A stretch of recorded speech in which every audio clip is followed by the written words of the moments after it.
Presidente ka, may speaker ka na involved sa bribery ng Supreme Court justices. May video, may kaso, may witnesses. Hindi mo tinanggal yung speaker mo. Pinabayaan mo siya abusuhin ang pera ng bayan.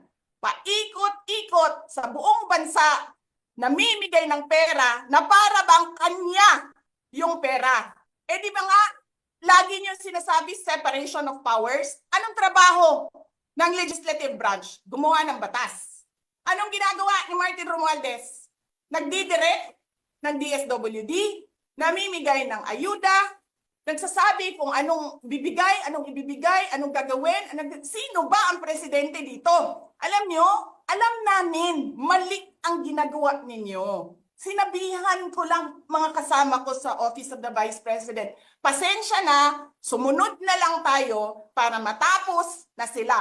Tapos ganito ang gagawin ninyo? Alam namin, walang contemptuous doon sa ginawa ni Yusek Lopez. Wala. Lahat ng tanong, sinagot niya, pumunta siya, maayos siya kumausap, and then sasabihin ninyo sa amin, bakit kami susulat sa COA? Bakit hindi kami susulat sa COA? Hindi tapos ang appeal namin, hindi tapos ang audit namin. Tapos buhaghag na ninyo tanan ang gisubmit namo sa COA? Tama ba yun?